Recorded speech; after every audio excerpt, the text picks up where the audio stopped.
उत्तराखंड में जहां से पवित्र गंगा निकलती है, जिसका जल लेकर कांवड़िए भगवान शिव का जलाभिषेक करने अपने अपने इलाके के शिव मंदिरों के लिए निकलते हैं, उसी उत्तराखंड में भगवान शिव के 12 ज्योतिर्लिंगों में से एक केदारनाथ है। और यह ज्योतिर्लिंग दक्षिण भारत के रामेश्वर ज्योतिर्लिंग से एक सीधी रेखा से जुड़ा हुआ है। केदारनाथ और रामेश्वर ज्योतिर्लिंग देशांतर रेखा यानी लॉन्गिट्यूड पर 79 डिग्री पर मौजूद है। लॉन्गिट्यूड क्या होता है इसके बारे में आगे बताऊंगा। इसी लॉन्गिट्यूड पर दोनों ज्योतिर्लिंगों के बीच 5 ऐसे शिव मंदिर भी हैं जो सृष्टि के 5 तत्वों यानी जल, वायु, अग्नि, आकाश और धरती का प्रतिनिधित्व करते हैं। यह महज संयोग नहीं है कि ये सातों शिव मंदिर एक साथ एक ही कतार में देशांतर पर है। ऐसी मान्यता है कि 2 ज्योतिर्लिंगों के बीच ये 5 शिव मंदिर सृष्टि का संतुलन बनाते हैं।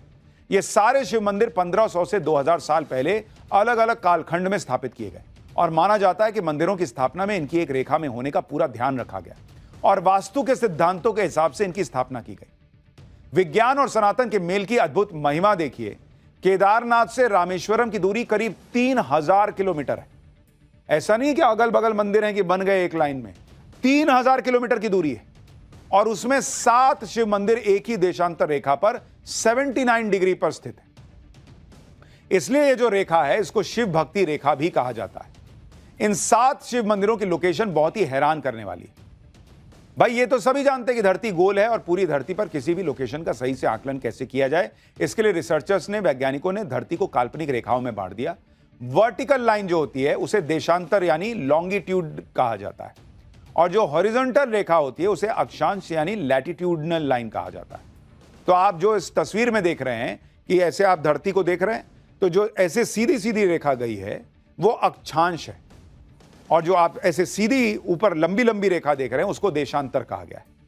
धरती गोल है जिसे 360 डिग्री कहते हैं। इसी तरह से 360 काल्पनिक देशांतर रेखाएं बनाई गई हैं, यानी हर एक डिग्री पर एक देशांतर रेखा।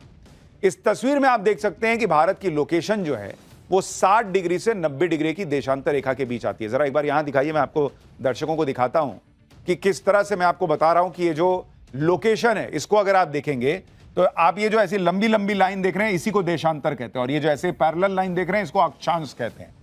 तो जो भारत है, आप देखिए यहां पर भारत है, तो ये आप देखिएगा 60 डिग्री और 90 डिग्री के बीच में जो ये रेखा है यहां पर आप देख रहे हैं, इसके बीच में भारत आ रहा है और इसी में कहा जा रहा है कि ये जो 7 मंदिर हैं शिव मंदिर, ये 79 डिग्री, एग्जैक्ट 79 डिग्री पर सीधी लाइन में ये 7 शिव मंदिर हैं।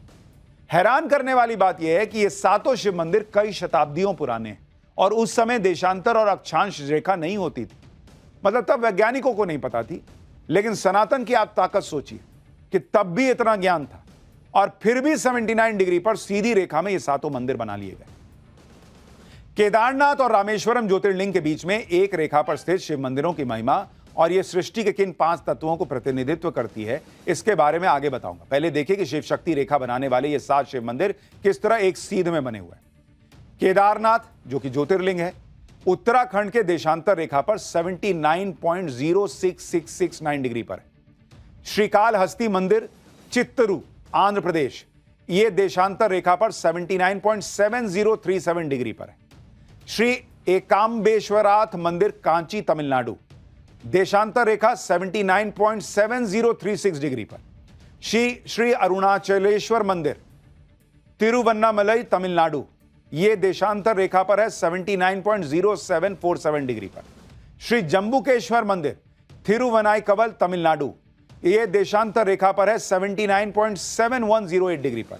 श्री थिल्लई नटराज मंदिर चिदंबरम तमिलनाडु, यह भी देशांतर रेखा पर 79.6954 डिग्री पर। और रामेश्वर ज्योतिर्लिंग रामलिंगम तमिलनाडु, यह देशांतर रेखा पर 79.3129 डिग्री पर। यानी सातों मंदिर 79 डिग्री पर मौजूद है एक लाइन में। शिव शक्ति रेखा में मौजूद 2 ज्योतिर्लिंग और 5 शिव मंदिरों का सनातन में क्या महत्व है इसके बारे में भी आज आपको बताता हूं। पहला केदारनाथ ज्योतिर्लिंग शिव शक्ति रेखा में पहला शिव मंदिर है और उत्तराखंड के रुद्रप्रयाग में स्थित है। केदारनाथ ज्योतिर्लिंग पौराणिक कथाओं के मुताबिक केदारनाथ की स्थापना महाभारत काल में हुई थी। दूसरा है श्रीकालहस्ती मंदिर, यह आंध्र प्रदेश के चित्तूर में है। श्रीकालहस्ती मंदिर को 5 तत्वों में वायु का प्रतिनिधि माना जाता है, इसकी स्थापना भी 5वीं शताब्दी में विजयनगर साम्राज्य के दौरान हुई। तीसरा है एकाम्बेश्वर नाथ मंदिर, तमिलनाडु के कांचीपुरम में।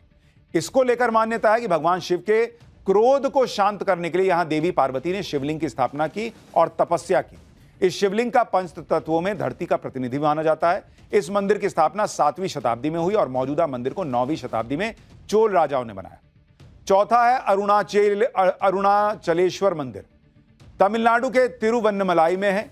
यहां स्थित शिवलिंग को अग्नि तत्व का प्रतीक माना जाता है। इस मंदिर की स्थापना 7वीं शताब्दी में हुई और 9वीं शताब्दी में चोल राजाओं ने इसका विस्तार किया। पांचवां है जम्बुकेश्वर मंदिर, तमिलनाडु के थिरुवनाईकवल में। यह जल तत्व का प्रतीक माना जाता है क्योंकि इस मंदिर के गर्भगृह में जलधारा बहती रहती है। यह मंदिर करीब 1800 साल पुराना है। छठा है थिल्लई नटराज मंदिर, तमिलनाडु के चिदम्बरम शहर में है। मौजूदा मंदिर को 10वीं शताब्दी में चोल राजाओं ने बनवाया था।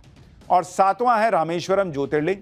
पौराणिक मान्यताओं के मुताबिक रामेश्वरम ज्योतिर्लिंग की स्थापना त्रेता युग में भगवान राम ने समुद्र पार करने से पहले की थी।